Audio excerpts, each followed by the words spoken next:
In the seat next to me, the woman going to her granddaughter's baptism opens one of her tote bags. "Like a candy?" she says. I take the foil-wrapped bonbon she offers and slip it into my pocket for Selma. I like candy well enough, but this is a habit I've developed, squirreling away all of the sweets that come my way for my wife. What will I do if she's not there to take it? Then I remember that she has also given something to me, the thing she chose not to name, which she put in my briefcase. But I won't have room to open my briefcase until the woman with all her tote bags gets off. "For after dinner," I say. The woman nods, satisfied. She went out there for an operation, my daughter. That was 85, 86, around then. It was that surgery where they staple part of your stomach up. She was 300 pounds. At first, I don't know what to say. "Did it work?" I finally ask. "She's barely 100 pounds now," the woman replies. Her tote bag still lies open on her lap. Inside are more of the candies wrapped in their red and blue foils amid a tumble of brightly papered and bowed boxes. The train wheels squeal as the cars round a bend. The pedestrians in Bridgeport's streets are turning to shadows, and headlights flash at corners. Crumbling buildings mark almost every block. I would like to step out and wander through the streets of Bridgeport tonight. It stretches on so far, reclines in a rubble of brick and glass, and loose tires and twisted fences with such presence that I lose my taste for everything smooth and pretty. This is a moment This moment is a gift I would like to give to Raymond, my son, but he is far from here. It is little to offer, and I am many years too late. We are running behind schedule this evening. When I awake from a doze and check my watch, I realize we should have arrived in New Haven by now. But we are at a place between stations that I don't recognize. The seat beside me is empty. Most of the passengers have left the train. I open my briefcase and find nothing unusual among the papers in the main compartment, nor in the flaps on the inner walls. I sift through the papers again, and this time discover an unsealed 6x9 manila envelope with no markings on the outside. I slide my hand in and pull out a small photograph. Its leather frame is so cracked, so grayed, it might be stone. I don't remember having seen it before. How Selma may have come by it, I have no idea. Both of my parents were dead by the time we married, and she's been in contact with nobody else in my family. I peer at it closely. The fat lips and cheeks, the narrow head with its tuft of hair at the center, the close-set eyes looking up and away, all of the features are so unlike mine now, and yet in that face I can see traces of the self I know. Selma.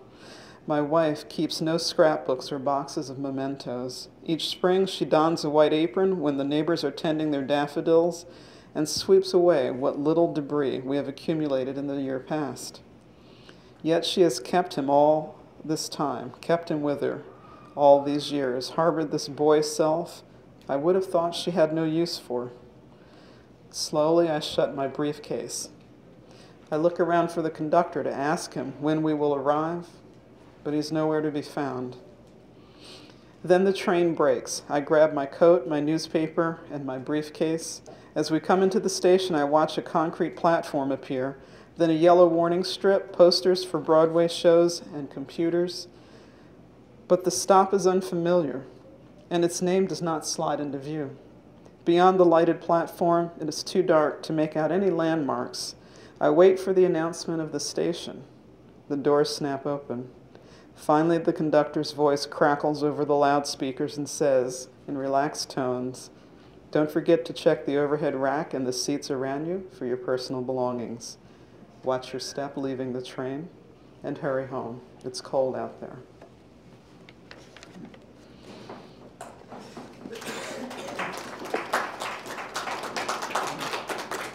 Thank you.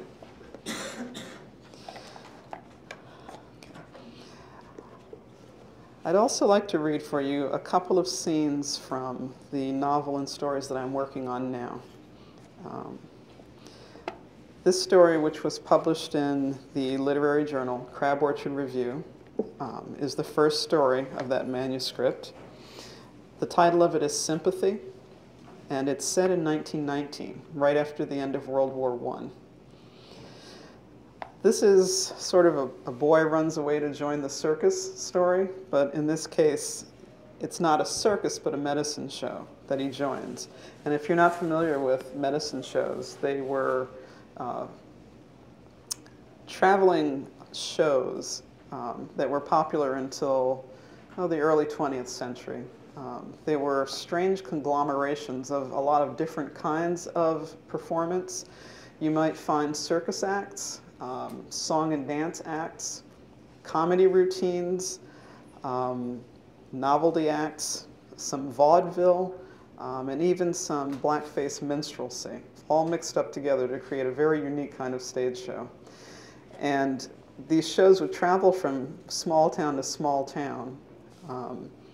And when they drew an audience with the free entertainment, they would sell patent medicine to the people who came.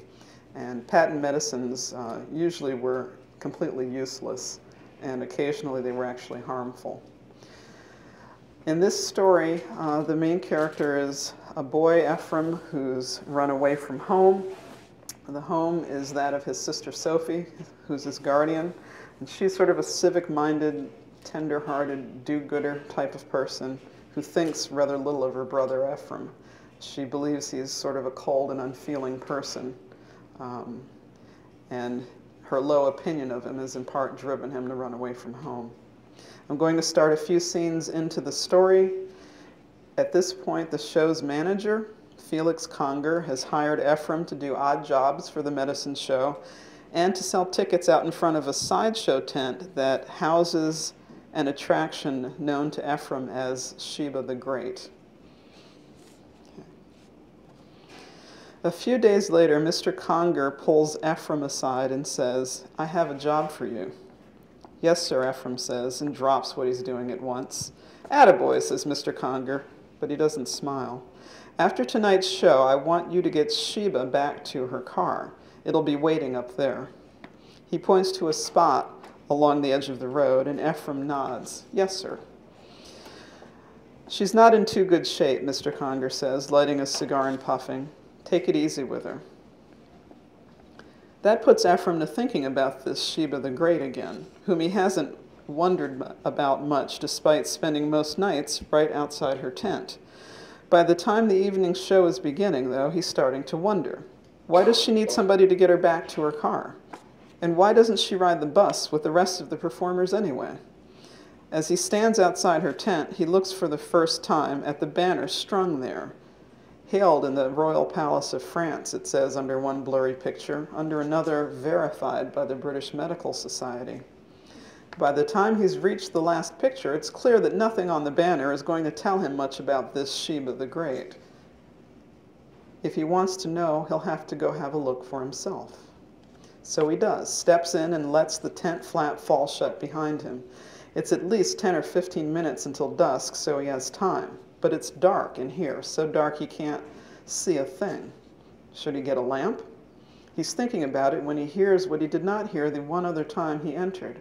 A heavy, rasping breathing comes from the far corner. And there's a faint light there, a lamp obscured by something in its way. Ephraim can hardly see it.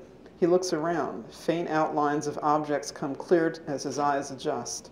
Small boxes, a large trunk, other things he can't identify. He moves forward cautiously, his ears pricked. This is not what he expected. "Miss Sheba," he calls out, wondering if that's what he should call her. "Miss Sheba, you in here, ma'am?" Nothing comes back to him but the breathing, which gets louder and rougher as he approaches the dim corner. The hair stands up on his arms a little. He's seen the faces of people rushing out of the tent for many nights now, and he took most of them for foolish, as foolish coming out with their gasping breath and big eyes and hands clutched to their chests, as they were going in. Now he frowns. Is there more than some phony thing Mr. Conger has rigged up waiting in here? The next moment he's reached a canvas inner wall of the tent, the shade that shielded the light, and stepped around it, and he sees. But he doesn't know what he's seeing.